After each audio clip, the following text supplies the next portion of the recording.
ఒక్కసారి మనం ఉదయం విడుదలైనప్పటి నుంచి అంటే 6:39 ఆయన బయటకు వచ్చారు.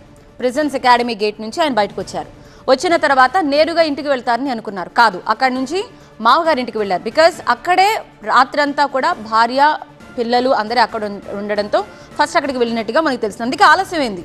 నిజానికి ఆ సమయానికి నేరుగా వచ్చేస్తే వాళ్ళు మహా అయితే ఒక 20 to 30 minutesలో వచ్చేయాలి, కానీ అప్పటికి రాలేదు. సో వారు అక్కడికి వెళ్ళడం, వారిని కలవడం, అక్కడి నుంచి గీతా ఆర్ట్స్కి వెళ్ళినట్టుగా తెలుస్తోంది. సో గీతా ఆర్ట్స్లోని ఇప్పుడు బన్నీ వాళ్ళంతా ఉన్నట్టుగా మనకు అందుతున్న ఇన్ఫర్మేషన్. బికాస్ దీనికి ఎక్కడా కూడా రూట్ మ్యాప్ అక్కడి నుంచి బయలుదేరిన తర్వాత ఇది అనేది మనం ఖచ్చితంగా చెప్పలేకపోయాం. బికాజ్ వాళ్ళకున్న పర్సనల్ దీంతో వారు అక్కడికి వెళ్ళారు.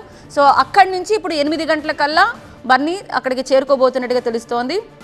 ఒక సరైన ప్రెజెంటేషన్ మీ జీవితాన్నే మారుస్తుంది. అలాంటి ఎంఎస్ పవర్ పాయింట్ గురించి నేర్చుకుందాం అనుకుంటున్నారా? అది కూడా సింపుల్ వేలో.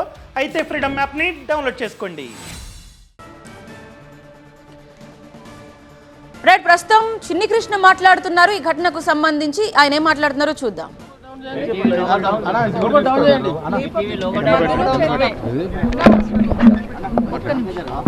ఈ భూమి మీద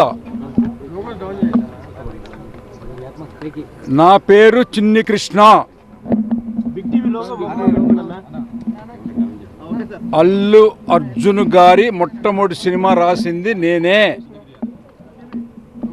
ఆయన తండ్రి అల్లు అరవింద్ గారు కావచ్చు. అల్లు అర్జున్ గారు అంటే నాకు ప్రాణం.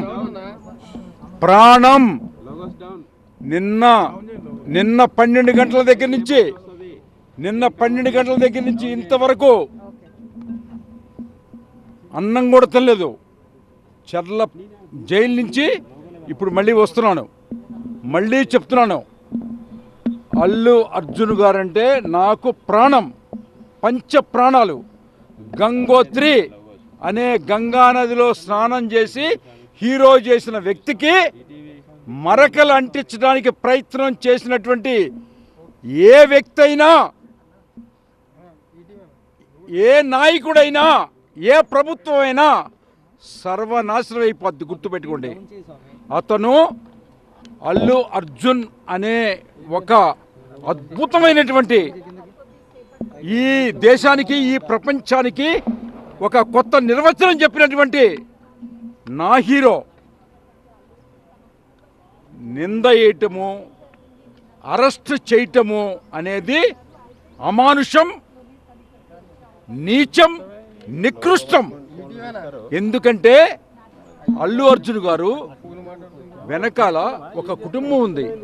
అల్లు అర్జున్ గారి వెనకాల ఒక చిరంజీవి గారు అనే ఒక మహాశక్తి ఉంది, ఒక పెద్ద ఫ్యామిలీ ఉంది. ఎప్పుడు కూడా తప్పు చేయటం కానీ, తప్పు మాట్లాడటం కానీ, తప్పు చేయటం కానీ జరగదు. అట్లాంటిది వాంటెడ్లీ చేసినటువంటి ప్రతి వ్యక్తి, అది వ్యక్తి కానీ, ప్రభుత్వం కానీ, రాష్ట్రం కానీ మూల్యం చెల్లించుకోక తప్పదు.